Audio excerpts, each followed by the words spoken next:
Secondary English में जो reduce syllabus है 2025 के लिए, तो उसके वाले से आज मैं आपको कुछ डिटेल्स शेयर करने जा रहा हूँ।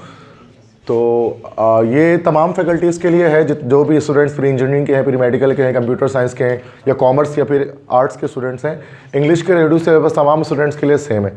और काफ़ी सारे स्टूडेंट्स ने इस हवाले से कहा कि भाई रिड्यूस सिलेबस के हवाले से एक वीडियो बनाई जाए, भले शॉर्ट एक वीडियो हो जिसमें समझ में आ जाए। काफ़ी कमेंट्स आए थे तो मैंने उसी हवाले से, जब बहुत ज़्यादा कमेंट्स आते तो फिर मैं वीडियोस बना देता हूँ उस हवाले से। तो अब ये है कि वैसे कुछ इतना टफ नहीं है, बट जाहिर सी बात है कि रिड्यूस सिलेबस को देखते हुए एक टीचर बेहतर समझ पाते हैं, स्टूडेंट नहीं समझ पाता ठीक तरह से।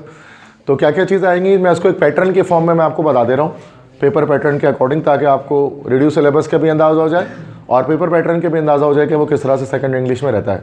ठीक है, तो वो दोनों चीज़ें ऑलरेडी एक साथ हो जाएंगी। तो सेकेंडरी इंग्लिश का रिड्यूस सिलेबस है ये 2025 के लिए है, सिंध बोर्ड के लिए। ठीक है, तो एयर के अकॉर्डिंग और तमाम फैकल्टीज़ के लिए ये बात मैं बताने जा रहा हूँ आपको, चाहे कोई भी फैकल्टी है। अच्छा, पेपर्स के पैटर्न के हवाले से आप जानते हैं 3 घंटे का पेपर होता है आपका, सेम फर्स्ट ईयर की तरह। मार्क्स 100 होते हैं, 3 सेक्शंस में डिस्ट्रीब्यूटेड है, ABC, MCQs है, शॉर्ट क्वेश्चन है और डिटेल्ड है। ठीक है, MCQs आप जानते हैं 20 MCQs आते हैं, नो चॉइस बेसिस है, मतलब कि सारे 20 आते हैं, 20 के 20 अटैम्प्ट करने होते हैं। अच्छा, फर्स्ट ईयर में क्या होता है, कुछ MCQs आपके ग्रामर बेस्ड आ जाते हैं कि बताएं ट्रांजिटिव इन ट्रांजिटिव वर्ब क्या होता है। सेकेंड ईयर के अंदर कोई भी ग्रामर बेस्ड MCQs नहीं आता है। सेकेंड ईयर में ओवरऑल MCQs जो है वो बुक से ही आता है, बुक से आउट कुछ भी नहीं आता, ग्रामर से रिलेटेड नहीं पूछता अगर आप 10 ईयर में देखेंगे तो या तो प्रोज से आएंगे, या तो पोम से आएंगे, या फिर नॉवल से आएंगे। इन तीनों में से आते हैं, कुछ चैप्टर से आते हैं, कुछ पोम से आते हैं और कुछ हमारे नॉवल से MCQs आ जाते हैं। ठीक है, लेकिन चैप्टर्स और पोम सिर्फ वही होंगे जो रिड्यूस सिलेबस में, उन्हीं चैप्टर्स और पोम्स में से MCQs बनेंगे, क्योंकि क्वेश्चन आंसर भी वहीं से बनेंगे। और नॉवल तो जाहिर सी बात है कंप्लीट तमाम चैप्टर्स उसमें से कहीं से भी आ जाएगा। तो ये हमारे पास सबसे पहले सेक्शन A होता है, बेसिक सा, जिसमें हमारी जो 3 बुक्स हैं उनमें से MCQs बनते हैं। ग्रामर से जो है रिलेटेड कुछ भी नहीं आता, सेकेंड ईयर के अंदर, फर्स्ट ईयर में आता है। सेक्शन B हमारा होता है शॉर्ट क्वेश्चन आंसर, और ये 40% ऑफ द कोर्स है, मतलब हमारे पास ये 40 नंबर का होता है इस पेपर के। और एक सवाल, अच्छा 10 क्वेश्चन आपको इसमें अटैम्प्ट करने होते हैं, और एक सवाल 4 नंबर का होता है, तो 4 10 40 मार्क्स का आपके पास ये सेक्शन B रहता है। लेकिन आपको पता है फर्स्ट ईयर की तरह सेकेंड ईयर में भी ये एक चीज़ लिखी होती है इसमें कि attempt at least 2 question from each subsection, कि कम से कम 2 क्वेश्चन हर सबसेक्शन से अटैम्प्ट करें। जैसे फर्स्ट ईयर की तरह आपकी मजबूरी थी कि हर एक सबसेक्शन को आप टच करना था, किसी को पूरी तरह से लीव नहीं कर सकते। बिल्कुल इस तरह सेकेंड ईयर में भी मामला है, 4 सबसेक्शन होते हैं सेक्शन B के अंदर, और किसी को भी आप अनटच नहीं छोड़ सकते हैं। तमाम में से आपको 2-2 सवाल मिनिमम अटैम्प्ट करने हैं, ओवरऑल 10 करने हैं। ठीक है, अब गिवन हमारे पास जो है वो 4 क्वेश्चंस के हिसाब से होते हैं। तो सेक्शन B हमारे पास जो है वो एटलीस्ट उसमें हमारे पास 10 क्वेश्चंस आपको अटैम्प्ट करने हैं, और 2 क्वेश्चन आपको हर एक सबसेक्शन से अटैम्प्ट करना है। तो अब किस तरह से करना है वो मैं अभी थोड़ी देर में बताता हूँ आपको। पहले मैं बता दूँ कि किन के रिड्यूस सिलेबस में कौन कौन से चैप्टर्स रिड्यूस है। सबसे पहले सबसेक्शन 1 हमारे पास होता है, दिस इज प्रोज, या जो आपके पास इंटरमीडिएट इंग्लिश बुक 2 है, जो चैप्टर बुक जिसको हम कहते हैं, उनमें से जो चीज़ें आएंगी। तो ये हमारे पास काफ़ी सारे चैप्टर, चूँकि 1 से लेकर 5 तक सारे चैप्टर इंक्लूड हैं, उसके बाद 6, 7, 9 इंक्लूड किया हुआ है। वैसे रिड्यूस सिलेबस में सिर्फ 6, 7, 9 लिखा हुआ है, और ऊपर लिखा हुआ है कि 1 to 5 रीडिंग टेक्स्ट सारे इंक्लूड है। तो उसका मतलब चैप्टर 1 से लेकर 6 तक, 7 तक है, फिर उसके बाद बस 8 स्किप और 9 है। तो ये सारे जो चैप्टर 1 हमारे पास है 20 minute with Mrs Oakentubb, chapter 2 है रिफ्लेक्शंस है, chapter 3 the day the time broke, chapter 4 है Pakistan at the modern world, chapter 5 act 3 of the silver box, chapter 6 है the world as I see it, chapter 7 है the devoted friend, और chapter 9 है an astronomer's view of the universe. तो ये हमारे पास 1 2 3 4 5 6 7 8 chapters हमारे पास हैं जो आपके पास है, जो उसमें रिड्यूस हो गया। जैसे कि चैप्टर नंबर 8 रिड्यूस हुआ है इसके अंदर, इस तरह chapter number 10 life in the universe reduce हुआ है। तो 2 चैप्टर एक तरह से हटाए गए। एक तो हमारे पास ये स्पेसशिप 1 के नाम से एक चैप्टर था, वो हटा, वो तो वैसे भी नहीं आता था पेपर में, और लाइफ इन द यूनिवर्स वो भी इतना नहीं आता था, तो बस वही 2 हटा, और ये तो वैसे भी आते थे सवाल इसके पेपर में। तो प्रोज के अंदर मुझे नहीं लगता है कि कोई रिडक्शन हुई है, क्योंकि वो जो चैप्टर हटाएं तो वो तो वैसे भी उससे सवाल कभी भी नहीं आया आज तक। ठीक है, चैप्टर 8 और चैप्टर 10 से तो क्वेश्चन वैसे भी नहीं आता था, हाँ इनमें से आते थे, तो दोबारा से ये सारे आ गए। तो प्रोज के अंदर कोई इतना फ़ायदा नहीं हुआ इसके अंदर। हाँ, पोम्स के अंदर हुआ है, पोइट्री के अंदर के हमारे पास सिर्फ तो 3 पोम्स उन्होंने रखे हैं, बाकी सारे पोम हटा दिए, 7, 9 और 10। ठीक है, पोम 7 है music paint soft voices die, poem 9 है say not the struggle not availeth, और पोम 10 है लाइन्स फ्रॉम यूलिसिस। ये 3 पोम्स रखे हैं। वैसे हमने अच्छे खासे पोम्स पढ़े थे, याद भी किए थे, बट वो रिड्यूस हो चुके हैं। ठीक है, बस ये 3 ही पोम्स हमारे पास हैं। ठीक है। तो अब ये थोड़ा सा एक वो हो गया इसमें कि कुछ पोम्स हमारे पास जो अपने पढ़े हुए थे वो निकल गए। तो ये 3 पोम्स हमारे पास हैं जस्ट, ठीक है, मतलब रिड्यूस हो गया, जिसकी तैयारी बिल्कुल नहीं थी तो अब वो आराम से ये 3 पोम्स को कर सकता है। इसके बाद सब सेक्शन 3 हमारे पास, आपको पता है नॉवल के क्वेश्चंस होते हैं द प्रिजनर ऑफ ज़ेंडा के, और ज़ेंडा के जो क्वेश्चन होते हैं तो वो 4 क्वेश्चन आपके पेपर में इसके आते हैं सब सेक्शन 1 से, 4 क्वेश्चन आते हैं सब सेक्शन 2 से, और 4 सेक्शन सब सेक्शन 3 से आते हैं। सब सेक्शन 3 आपके पास नॉवल के जो क्वेश्चन आंसर्स हैं वो आते हैं, ठीक है। तो नॉवल भी रिड्यूस नहीं हुआ, नॉवल पूरा उसी तरह से एज इट इज़ है। तो बस पोम्स के अंदर ही रिडक्शन हुई है, इंग्लिश के अंदर देखा जाए तो नज़मों में रिडक्शन हुई, अदरवाइज बाकी चीज़ें वैसे ही हैं। अच्छा, सब सेक्शन 4 जो हमारे पास होते हैं ग्रामर होता हमारे पास होता है, this is actually grammar portion. और ग्रामर पोर्शन में क्या होता है कि हमारे पास 3 क्वेश्चन इसके अंदर होता है, दैट्स 1 2 3। तो 3 क्वेश्चन होते हैं। क्वेश्चन 1, एक सवाल हमारे पास होता है make sentences from given homophones. Homophones दिए हुए होते हैं आपको, उसके हमें सेंटेंस बनाने होते हैं। तो ये 10 ईयर्स से आपको करना पड़ता है होमोफोन्स को, और इसमें से रिपीटेड आ रहा होता है ये। होमोफोन किससे कहते हैं? Same sound words, the words having the same sound. तो वो वर्ड्स जिनके साउंड हमारे पास सेम रहते हैं। जैसे मिसाल के तौर पे बहुत सारे हो सकते हैं, 10 ईयर में आप देखेंगे तो बहुत बड़ी तादाद में आपको होमोफोन्स दिखाई देंगे। एक मैंने एग्जाम्पल लिख दी, जैसे स्टोरी। अब स्टोरी जब हम कहते हैं ना स्टोरी, अब स्टोरी 2 तरह का स्टोरी होता है। एक तो स्टोरी ये कहानी जिसके मतलब होता है, और एक STORY स्टोरी मतलब मंजिला, 2 story building, 3 story building, double storey, single storey. तो वो REY से स्टोरी होता है, पढ़ते दोनों को स्टोरी है, ठीक है। लेकिन तो होमोफोन है, साउंड दोनों का सेम है लेकिन स्पेलिंग डिफरेंट है और मीनिंग्स डिफरेंट है। कहा जाते हैं दोनों से अलग अलग सेंटेंस बना दीजिए। अच्छा, बहुत सारे लोगों को बच्चों को गलत पता होता है, वो कहते हैं सर एक ही सेंटेंस में दोनों इस्तेमाल करना है, तो ऐसा नहीं होता। अलग अलग सेंटेंस में आपको अलग अलग वर्ड्स को यूज़ करना है। जैसे मैंने यहाँ पर बना दिया she is writing a story, तो ये फर्स्ट वाले स्टोरी यूज़ कर लिया, और she lives in a 2 story building, तो ये दूसरे स्टोरी यूज़ कर लिया मैंने। इसी तरह के आसान से होते हैं, थोड़ी सी बस 10-15 मिनट की प्रैक्टिस, आप 10 ईयर देखते हो और आपको हो जाता है ये, ठीक है, ज़्यादा टाइम नहीं लगता। उसके बाद नेक्स्ट क्वेश्चन एक और बार फिर दोबारा सेंटेंसेस बनाने होते हैं आपको। Make sentences from given phrasal verb. इसमें क्या होता है, फ्रेजल वर्ब आपके पास होते हैं जिनकी एक लिस्ट होती है, जो 10 ईयर से आप जिनकी तैयारी करते हैं। फ्रेजल वर्ब तो 1000 प्लस बहुत सारे होते हैं, लेकिन आपको सिर्फ 10 ईयर से करने होते हैं। बहुत सारे फ्रेजल वर्ब है, जैसे लुक आफ्टर, लुक डाउन, या bring up, bring out, break in to, बहुत सारे होते हैं, ठीक है।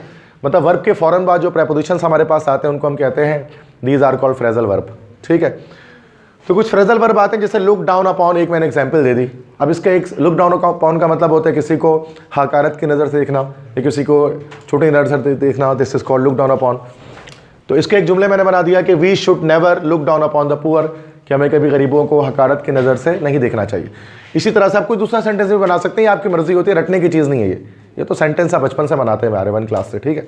तो वही मेक सेंटेंस आया हुआ है, लेकिन फ्रेजल वर्ब से आया हुआ है, तो आप 10 ईयर से कर सकते हैं। इसके बाद हमारे पास है वर्ड मीनिंग्स। एक और क्वेश्चन आता है हमारे पास वर्ड मीनिंग, कि अच्छा वर्ड मीनिंग कौन से बुक से आते हैं? तीनों बुक से ये हो सकते हैं। ये वर्ड मीनिंग्स आपके पास ये आपके लाइक प्रोज से हो सकता है, ये पोम से हो सकता है, या फिर ये नॉवेल से होता है। अच्छा, इसके वर्ड मीनिंग्स करने होते हैं, लेकिन किस सूरत में करने होते हैं बेटा? मैच द कॉलम की फॉर्म में। कॉलम 1 कॉलम 2 होता है ना, उसको मैच करना होता है, काफ़ी आसान रहता है ये। लेकिन अब मैं क्या कहता हूँ कि उसको आप ये इस तरह से, आपका सेक्शन भी पूरा 40 नंबर का बन रहा होता है, आपको करने होते हैं जो है वो एटलीस्ट आपको जो है वो 10 क्वेश्चन, मतलब 10 क्वेश्चन करने हैं, और मिनिमम 2 क्वेश्चन आपको हर एक सब सेक्शन से अटैम्प्ट करना है। अब इसका तरीका क्या है देखें। अब मैंने आपको हमेशा बताता हूँ आप क्या करें, मैं बच्चों को कहता हूँ कि आप ये 2 सवाल करें, होमोफोन्स करें, और ये फ्रेजल वर्ब करिए, 10 ईयर से एज इट इज आता है। वर्ड मीनिंग न्यू भी आ सकते हैं, मैच द कॉलम में करना चाहे तो करें, अदरवाइज आप छोड़ सकते हैं इसको। तो 2 क्वेश्चन आप यहाँ से अटैम्प्ट कर लें, ग्रामर के शुरू के 2, ठीक है, वर्ड मीनिंग छोड़ दें। यहाँ से पूरे ये 4 क्वेश्चन अटैम्प्ट हो जाते हैं आराम से नॉवल से। 4 क्वेश्चन आप यहाँ से अटैम्प्ट करें, 4 2 6 हो गया। अब 4 सवाल और रहते हैं, तो 2 क्वेश्चन आप प्रोज से, पोम से अटैम्प्ट करें, और 2 क्वेश्चन आप प्रोज से अटैम्प्ट करें। इस तरह से आपके 10 सवाल हो, 4 2 2 4 2 6 और 4 10। तो आपको 4 सवाल जो अटैम्प्ट करने पूरे के पूरे, वैसे आपकी मर्जी, आप कहीं से भी कर सकते हैं, लेकिन जो आसान होता है, जो ज़्यादातर बच्चे कराची में कर पाते हैं आराम से, वो ये कि नॉवल के 4 क्वेश्चन आराम से हो जाते हैं, जो कि एक ही स्टोरी है, उसी के 4 सवाल हैं। एक बार स्टोरी पढ़ लिया आपने ठीक से, तो 4 सवाल आपके ऐसे ही होंगे। उसके बाद बाकी जाहिर सी बात, इसमें आपने कुछ छोड़ा होगा, इसमें से आपने कुछ छोड़ा होगा, तो ये आप पूरा शायद नहीं कर पाए, तो इसमें से 2 ही निकालना है, इसमें से 2 ही निकालना है, 2 चॉइस। अच्छा, 4 क्वेश्चन गिवन होता है ना, 2 चॉइस यहाँ मिल गया आपको, 2 चॉइस यहाँ मिल गया, और यहाँ 1 चॉइस मिल गया, ठीक है। तो इसलिए कुछ भी थोड़ा बहुत याद करते हैं ना, तो एटलीस्ट 2 सवाल तो आपको इसमें से आ ही जाते हैं, ठीक है। ये अगर मैं बोलूँ कि मोस्ट इंपॉर्टेंट चैप्टर्स, इसमें से क्वेश्चन जैसे कि 2 आप निकाल सकते हैं, डबल लेदाई सीट है, इस तरह से मैंने आपको बताया था रिफ्लेक्शंस ऑन द रीकनिंग ईस्ट है, और Pakistan at the modern world है। अब जिसमें मैंने स्टार लगा दिया, अगर ये 3 आप चैप्टर कर लेना तो 2 सवाल 100% निकल जाएंगे आपके। बाकी चैप्टर्स आप छोड़ सकते हैं, क्वेश्चन आंसर आप ना याद करें से कोई फर्क नहीं पड़ता, ठीक है। मतलब ये 3 चैप्टर करते हैं तो 2 सवाल यहाँ से आपका निकल जाता है, क्योंकि ये एग्जामिनर फेवरेट चैप्टर्स हैं जिससे लाजमी सवाल बन जाता है, क्योंकि मुश्किल चैप्टर्स है ना, बाकी आसानी स्टोरी वाइज चैप्टर है उससे नहीं देते इतना। बाकी पोट्री तो ऐसे ही बेटा, इसमें 4 सवाल आने और पोम सिर्फ 3 ही है। मतलब कोई एक ऐसा, मतलब इन 3 में से तो मस्ट आएगा कि एक सवाल, भाई कोई एक ऐसा होगा जिसमें 2 आया होगा, तो हमें ऑलरेडी पता है कि ये 3 में से तो आना ही है। अगर आप 3 में से अगर कोई 2 पोम आप कर लेते हैं ना, कोई भी 2 अपनी मर्जी से जो आपको आसान लगे, तो जैसे music point short verses die कर लें, एक ये है, और से नॉट द स्ट्रगल कर लें, इसको आप छोड़ दें यूलिसिस को, तो भी आपका हो गया, 2 सवाल निकल गया आराम से इजीली।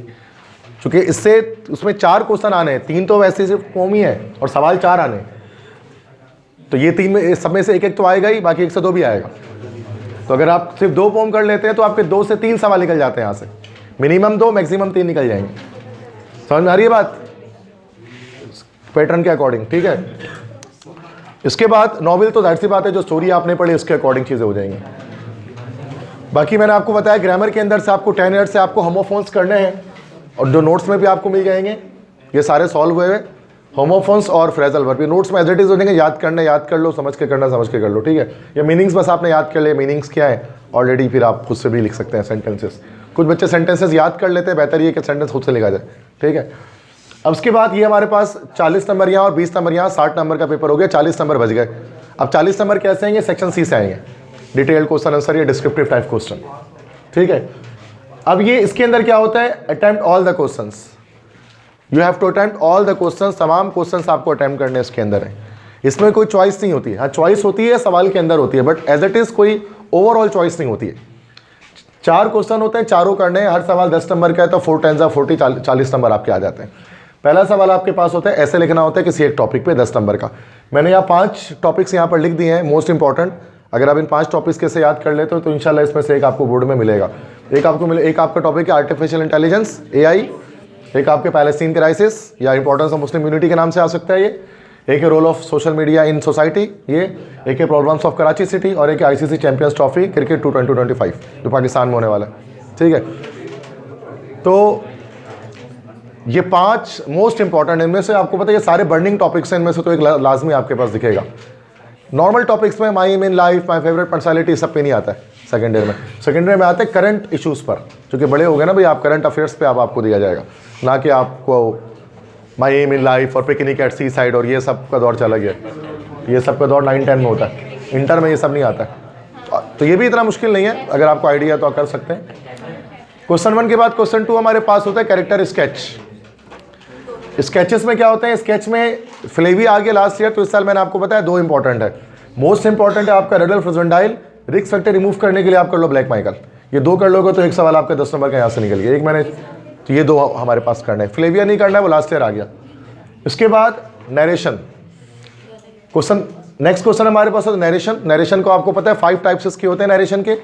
अगर वो नरेशन के 5 टाइप्स आप कर लेते हैं, जिसके लेक्चर्स मैंने यूट्यूब पे भी पूरे के पूरे अपलोड किए हैं प्लेलिस्ट के अंदर, अगर आप उसके 5 टाइप कर लो, assertive, interrogative, imperative, exclamatory, optative, तो आपके यहाँ पर 5 क्वेश्चन दिए हुए होते हैं, 5 पार्ट्स होते हैं उसके, 5 सेंटेंसेस होते हैं डायरेक्ट में, जिसको आपको you have to convert them into indirect. तो डायरेक्ट से इनडायरेक्ट कन्वर्ट करना पड़ता है, तो ये 5 टाइप आप कर लेते हैं, 10 नंबर आपके सॉलिड यहाँ से निकल जाते हैं, ठीक है। तो 30 मार्क्स हो गए। बाकी सबसे लास्ट क्वेश्चन जो आपका होता है क्वेश्चन 4, इसके अंदर वो होता है कॉम्प्रिहेंशन या सीन कॉम्प्रिहेंशन। इसको ज़रा सा समझ लें कि ये क्या, ये 10 नंबर में ये क्या चीज़ आती है आखिरी, उसके बाद पूरे 100 नंबर आपके हो जाएंगे इंग्लिश के, और काफ़ी आसान से पैटर्न होता है इंग्लिश का हमारा। तो सीन कॉम्प्रिहेंशन, अच्छा इसमें आता है सीन कॉम्प्रिहेंशन, याद रखिएगा 9 से लेकर 9, 10 फर्स्ट ईयर में, इन 3 क्लासों में आप लोगों ने अनसीन कॉम्प्रिहेंशन किए। 9 में भी आपके पास पैसेज आया था, मैट्रिक इंग्लिश में भी आया था, फर्स्ट इंग्लिश में भी आया है, और इन तीनों में वो पैसेजेस आए थे जो आपने इससे पहले कभी पढ़ा नहीं था, मतलब सारे के सारे अनसीन थे। लेकिन सेकेंड ईयर में वाहिद एक क्लास है सेकेंड ईयर का स्टैंडर्ड है जिसमें सीन कॉम्प्रिहेंशन आता है। सीन कॉम्प्रिहेंशन का मतलब जो पैसेज गिवन होगा, जो पैराग्राफ दिया होगा, वो आपके किसी चैप्टर से होगा, वो किसी न किसी प्रोज के चैप्टर से होगा, पोम से नहीं होगा, प्रोज से होगा।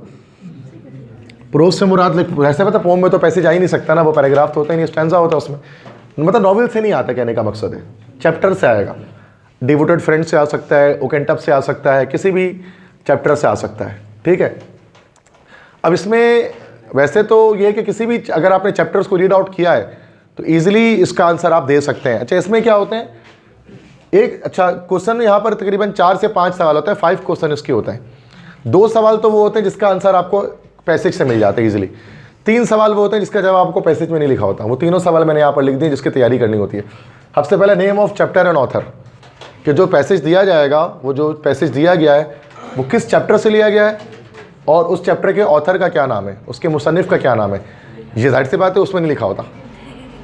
वो जब आपने रीड किया है चैप्टर को तो आपको पता है कि ये जो डायलॉग्स बोले जा रहे हैं, ये डायलॉग या ये कैरेक्टर्स किस चैप्टर में थे और उसके लिखने वाले मुसन्निफ का नाम क्या था। एक सवाल ये आपको हर साल मिलेगा सेकेंड ईयर में। फिर एक ये मिलेगा right meaning of underline words. Underline words कुछ होंगे पैसेज में, उसकी मीनिंग्स लिखनी होंगी। तो वो मीनिंग्स में आपको फिर अब इसकी लिस्ट होगी, मैं आपको प्रोवाइड कर दूंगा। तो वो लिस्ट, तो उसको लिस्ट है, आप फिर उसको याद कर लीजिएगा। तो वो अंडरलाइन वर्ड्स की मीनिंग होती है। अगर आप इंग्लिश अच्छी है तो आप खुद भी कर सकते हैं, अदरवाइज आप वर्ड मीनिंग याद कर लें।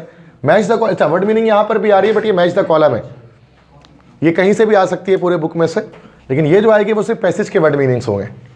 तो वो पैसेज, तो उसमें अंडरलाइन किया होगा कुछ 3 वर्ड्स को, 2 या 3 वर्ड्स को अंडरलाइन किया होगा, उसको आपको उसकी मीनिंग बतानी होगी। एक क्वेश्चन आता है mention the parts of speech of given words. Passage से फिर 2-3 वर्ड्स उठाए जाएंगे और कहा जाएगा बताएं इसका पार्ट्स ऑफ स्पीच क्या है, कि नाउन है, प्रोनाउन है, एडजेक्टिव है, वर्ब है, एडवर्ब है, प्रेपोजिशन है, ये क्या है। तो इसके लिए वो है कि थोड़ी सी पार्ट्स ऑफ स्पीच की नॉलेज आपको होनी चाहिए। तो उसके से हम क्या कर सकते हैं, सफिक्सेस को चेक करके, जिसके लिए एक लेक्चर मैंने ऑलरेडी यूट्यूब पे अपलोड किया हुआ है, हाउ टू आइडेंटिफाई, बट आपकी क्लासरूम में भी बता दूंगा कि how to identify the parts of speech by the given words. तो उससे हम लोग क्या करते हैं, सफिक्सेस की मदद से हम बता देते हैं कि कौन सा पार्ट्स ऑफ स्पीच है। इसका आंसर जाहिर सी बात है पैसेज में नहीं होता। तो 5 सवाल सीन कॉम्प्रिहेंशन में होते हैं, पैसेज के नीचे 5 सवाल दिए होते हैं। 2 का जवाब तो आपको मिलेगा, इन 3 का नहीं मिलता है। तो ये तो जाहिर सी बात है, ये नेम ऑफ चैप्टर और ऑथर है, ये मीनिंग्स है अंडरलाइन वर्ड्स की, और ये पार्ट्स ऑफ स्पीच है कुछ गिवन वर्ड्स की। तो वो जाहिर सी बात है, उसको तो आपको खुद ही अपनी नॉलेज के मुताबिक आंसर देना है। तो ये 10 नंबर आपका यहाँ सीन कॉम्प्रिहेंशन से बनता है। तो ओवरऑल ये आपके 100 मार्क्स बनते हैं कि उसके अंदर भाई सेकेंड इंग्लिश के अंदर जो रिड्यूस सिलेबस के अकॉर्डिंग आएंगे। तो देखा जाए तो सेक्शन सी में कुछ भी रिड्यूस नहीं हुआ है, सेक्शन सी ऐसा ही आएगा एज इट इज़ जैसा आता था। सेक्शन ए भी वैसा ही है, बस सेक्शन बी में जो है ना वो पोट्री सेक्शन रिड्यूस है और कुछ भी रिड्यूशन नहीं है उसके अंदर। पोट्री में भी जो पोट्री हमने पढ़ ली थी, जो नज़में, उसी को रिड्यूस किया गया ज़्यादातर। तो वो टाइम एक तरह से ज़ाया हुआ। बात समझ में आ गई। सेकेंड ईयर केमिस्ट्री का जो रिड्यूस सिलेबस है 2025 के लिए, इसके वाले से कुछ बातें डिस्कस करने जा रहा हूँ जो बच्चे प्री इंजीनियरिंग के हैं या प्री मेडिकल के हैं, उनके लिए काफ़ी ज़्यादा इंपॉर्टेंट है, जो 2025 में पेपर देंगे। जैसे कि सेकेंड ईयर केमिस्ट्री में हमारे पास देयर आर 13 चैप्टर्स, 13 चैप्टर्स हैं, और इन 13 चैप्टर्स में किस तरह से कोर्स रिडक्शन हुई है। तो काफ़ी स्टूडेंट ने इस हवाले से कहा कि मैं आपको कुछ बता दूं। तो देखिए 13 चैप्टर्स है, इसमें से चैप्टर 1 से चैप्टर 6 तक शुरू के जो 6 चैप्टर हैं, इसके अंदर कोई भी कोर्स रिडक्शन नहीं है। चैप्टर 1 आपका है रिप्रेजेंटेटिव एलिमेंट्स, चैप्टर 2 आपका है ट्रांजिशन एलिमेंट्स, चैप्टर 3 है ऑर्गेनिक कंपाउंड्स, चैप्टर 4 है हमारा नोमेनक्लेचर, चैप्टर 5 है हमारा हाइड्रोकार्बन, चैप्टर 6 अल्काइल हैलाइड्स। ये शुरू के जो 6 चैप्टर्स हैं उनके अंदर कोई भी कोर्स रिडक्शन नहीं है, वो एज इट इज़ कम्प्लीटली आपको स्टडी करना उसको है। उससे MCQs, short question, long question सारे बनेंगे। चैप्टर 6 के बाद चैप्टर 7 से लेकर चैप्टर 12 तक हमारे पास कोर्स रिडक्शन है। अच्छा, ये सारे ऑर्गेनिक के चैप्टर्स हैं। इनऑर्गेनिक जो है, मतलब इनऑर्गेनिक पोर्शन से कुछ भी रिड्यूस नहीं हुआ है। इनऑर्गेनिक के 2 ही चैप्टर थे, चैप्टर 1 और 2, और वो पूरा का पूरा एज इट इज़ मौजूद है। हाँ, ऑर्गेनिक के अंदर रिडक्शन हुई है। उसके अंदर सेकेंड ईयर के अंदर अगर हम देखें तो ऑर्गेनिक के जो चैप्टर हैं, चैप्टर 7, 8, 9, 10, 11, 12, ये डिफरेंट चैप्टर्स के नेम्स यहाँ पर मैंशन है, और हर चैप्टर के साथ जो जो टॉपिक हमारे पास जो आएगा पेपर में, ये रिड्यूस टॉपिक नहीं है। अक्सर बच्चों को ये लग रहा है कि ये रिड्यूस हो गया है, तो ऐसा नहीं है। ये वो टॉपिक है जो इंक्लूडेड है, जिससे एग्जाम में आएगा। इनके अलावा टॉपिक्स रिड्यूस हो गए। अब जैसे मिसाल के तौर पर अल्कोहल, फिनॉल एंड ईथर। अब इसमें अल्कोहल, फिनॉल, ईथर 3 कंपाउंड का तस्करा था। तो अल्कोहल्स और फिनॉल्स तो हमारे कोर्स में है, लेकिन जो ईथर्स का जो टॉपिक है, जो बज़ाहिर एक छोटा सा टॉपिक था, उसको रिड्यूस कर दिया गया है। इसी तरह से चैप्टर 8 हमारा एल्डिहाइड्स एंड कीटोन्स पर है। उसमें ये 3 टॉपिक्स है, 1, 2, 3। उसके बाद जो चौथा, पांचवा जो भी टॉपिक होगा वो रिड्यूस हो गया। इस तरह स्टार्ट के टॉपिक्स रखे गए। इस तरह चैप्टर 9 में देखें, चैप्टर टॉपिक 1, 2, 3 हमारे पास सिर्फ है, बाकी टॉपिक्स रिड्यूस हो गए। ये बुक के लिहाज से टॉपिक उन्होंने नंबर डाले हुए, तो बुक में टॉपिक नंबर के हिसाब से सारी चीज़ें एक्सप्लेन होती हैं। इसी तरह से बायोकेमिस्ट्री में कार्बोहाइड्रेट्स और प्रोटीन का टॉपिक सिर्फ है, जबकि इसके अंदर हमारे पास लिपिड्स को भी स्टडी करना था, इसके अंदर मिनरल्स का टॉपिक भी था, वो हमारा रिड्यूस हो गया। इसी तरह से चैप्टर 11 इंडस्ट्रियल केमिस्ट्री, इसमें भी शुरू के 3 टॉपिक सिर्फ हमारे पास हैं और कुछ नहीं है। चैप्टर 12 है एनवायरमेंटल केमिस्ट्री, इसमें बस शुरू के 2 टॉपिक्स हैं, ट्रोपोस्फीयर और स्ट्रेटोस्फीयर, जबकि इसके अंदर ओजोन का टॉपिक भी था, ग्लोबल वार्मिंग था, इसके अंदर एसिड रेन था, ये सब कुछ इस समय से रिड्यूस कर दिया गया। ठीक है, इसके बाद चैप्टर 13 जो लास्ट चैप्टर होता है आपका स्पेक्ट्रोस्कोपी, जिसमें मल्टीपल स्पेक्ट्रोस्कोपिक मेथड्स हम स्टडी करते हैं। इस चैप्टर का तस्करा ही नहीं है, तो बहुत सारे बच्चे इस हवाले से भी मैसेजेस कर रहे हैं कि सर चैप्टर 13 का तो लिखा हुआ ही कुछ नहीं है। तो चैप्टर 13 असल में वो टोटली कंप्लीटली रिड्यूस हो चुका है। चैप्टर 13 में से पेपर में कुछ भी नहीं आएगा जो चैप्टर 13 है। उसमें जो भी टॉपिक्स हैं, अल्ट्रावायलेट स्पेक्ट्रोस्कोपी, इंफ्रारेड स्पेक्ट्रोस्कोपी या NMR स्पेक्ट्रोस्कोपी थी, उसके अंदर एटॉमिक एमिशन एब्जॉर्प्शन स्पेक्ट्रोस्कोपी थी, मास स्पेक्ट्रोमेट्री थी, ये सारे टॉपिक्स उसके अंदर से रिड्यूस कर दिए गए। तो पूरा चैप्टर ही खत्म हो गया चैप्टर 13, तो काफ़ी बड़ा चैप्टर था ये। तो देखा जाए तो हमारे पास ये इस तरह से सेकेंडरी केमिस्ट्री का कोर्स रिडक्शन हुआ है, जिसमें से शुरू के 6 चैप्टर एज इट इज़ आपको पूरे स्टडी करनी है। इसके बाद ऑर्गेनिक के अंदर कोर्स रिडक्शन है, चैप्टर नंबर 7 से 12 तक, और चैप्टर 13 टोटली ओमिट कर दिया गया, रिड्यूस कर दिया गया। अब जहाँ तक बात है बेटा कि इसके टारगेट पेपर्स की बात करें तो इसके लिए भी इंतज़ार है इसके स्कीम ऑफ पेपर का, कि जो पेपर का स्कीम जो आएगा, चूँकि अभी हमें पता नहीं कि इस चैप्टर से अब कितने सवाल बनने वाले हैं, चूँकि आप पूरी तरह से चेंज हो चुके हैं। इंग्लिश में तो हम बता सकते हैं, बट ये बात हम केमिस्ट्री में नहीं बता सकते कि एग्जैक्ट ये सवाल बनने वाले हैं। तो उसके लिए स्कीम ऑफ पेपर आएगा, जिसको मॉडल पेपर हम कहते हैं, उससे हमें पता लगेगा कि किस चैप्टर से कितने सवाल बन रहे हैं, कितने MCQs बन रहे हैं। उस लिहाज से हमें गैस पेपर बना पाएंगे कि इस साल के एक्सपेक्टेड क्वेश्चन सेकेंडरी के ये है। फिर उस वक्त एक और वीडियो बनाऊंगा तो उसमें मैं आपको बता दूंगा कौन से क्वेश्चन से कौन से नहीं। क्लियर है भाई?